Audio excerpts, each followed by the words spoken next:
Bunyog mga kababayan, pag-usapan din natin itong sila Jason saka itong si Jeffrey Celes. Itong dalawang kalbo na ito na DDS. ha? Kinasuhan ng NBI, cyber libel. Oh, bakit kinasuhan ng NBI?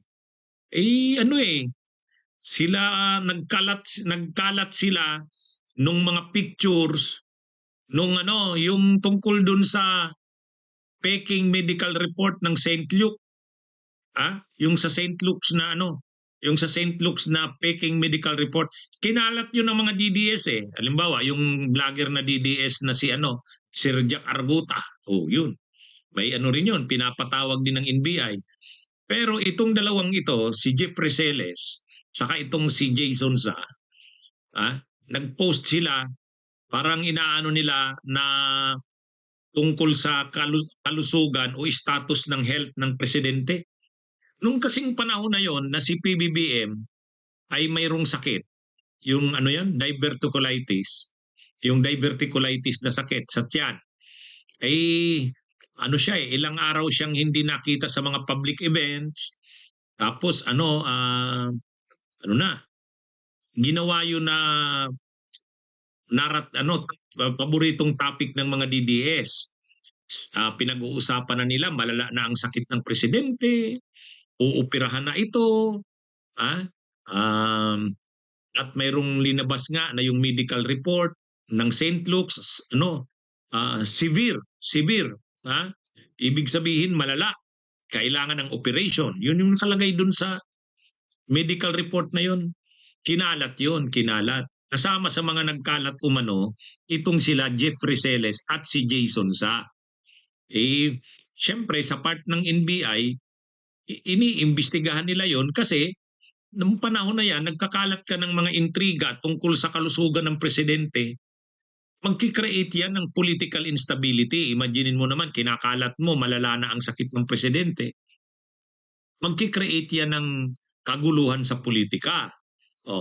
Sa katunayan, habang kinakalat yung yung fake na yun na St. Luke's medical report at kinakalat yung usapin na malala na ang sakit ng presidente o operahan na ito, nagkakalat naman yung iba tulad ni Attorney Trixie Cruz Angeles, saka ni dating Comelec Commissioner Bing Guanzon. Ang kinakalat naman nila, uupirahan ang Pangulo, general anesthesia yan. So, temporarily incapacitated yan. Papalit ang vice presidente. May mga sinasite na silang mga constitutional provisions na dahil uupirahan ng presidente, major operation ito, tuturukan ito ng general anesthesia, so temporarily incapacitated siya. Ang nakalagay sa constitution, temporary incapacity, magti-take over ting president ang vice presidente. So may mga ganun na. Excited na sila. Kahit si Harry Roque, excited na rin. Nagbablog niya, inamin niya, sabi niya, excited na ako. Malala na talaga pala ang sakit ng presidente. Tapos kung ano-ano na. Ngayon, dito sila Jason saka itong si Jeffrey Celes, Eric Celes, nung panahon na niyan, kasagsagan mainit yung issue na yan, ayon sa NBI, nagkalat sila ng mga intriga.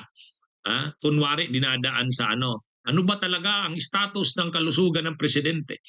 Pero kahit dinadaan mo sa ganun ng mga patanong, ang obvious na ginagawa mo, nagkakalat ka ng intriga. Kaya sabi ng NBI, cyber libel yan. Cyber libel. Kaya kinasuhan itong dalawang ito. Anyway, naman talaga ito eh. Matindi naman talaga itong sila Jason, itong sila Eric Celes. Siyempre, sasabihin na naman niya nila Jeffrey Celes, harassment, panggigipit, violation ng kanilang human rights.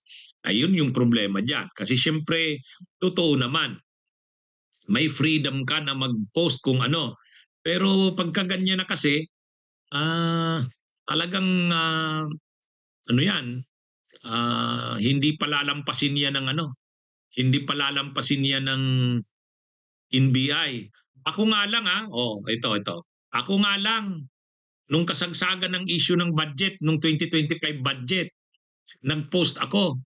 Ah, magkakaano daw, magkakasyat na daw sa gobyerno pag hindi na ipasa ang budget. Ano nga yun yung post ko na yun, balita lang yun. Si PBBM naman ang nagsabi, pag hindi na ipasa ang budget, magkakaroon ng shutdown ng gobyerno. Kasi anong pangsweldo?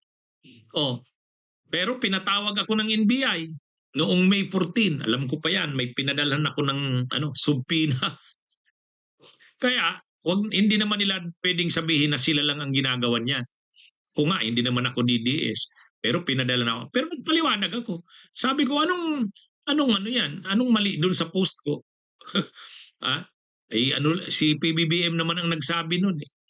Ginawa ko lang naman kinote ko lang naman yung sinabi niya. O pinakita ko yung sinabi sa dyaryo na sinabi ni PBBM. Ano yan? Ako kasi, nagbablog ako. Wala naman akong hindi ko naman, nung tinapik ko yung budget ng 2020. Kasi ang issue ko kasi noon, dapat pag-isipan ibalik ng presidente yung proposed budget. Kasi grabe talaga, ang namomonitor natin, grabe yung insertions. Kailangan busisiin pa talaga yon. Ibalik sa Kongreso. Ayusin nyo. O di ba tama tayo? O, tama tayo. Grabe nga ang ng budget na yon, yung the worst budget in Philippine history, yung 2025 budget. Anyway, balik tayo dito kay Jason saka kay Jeffrey Celes. O syempre sasabihin nila panggigipit na naman. Syempre sasabihin nila harassment na naman. Violation ng kanilang human rights. Ay ganyan talaga eh. Syempre yung mga post nilang ganon. Nung panahon na pinopost nila yan, nagki-create na talaga yun ng ng duda. Ano ba talaga ang status ng kalusugan ng presidente? O nagki-create nga yun ng political instability. Anyway, abangan na lang natin anong mangyayari. O dito mga kabunyog, mga kabayan, pag-usapan natin ito. Bunyog, bunyog, halikan na kasama ka. Bunyog, kapag buklod ay may pag-asa. Luzon, Visayas, Mindanao, isa ang pananaw. Sa bagong Pilipinas ang bunyog isisigaw.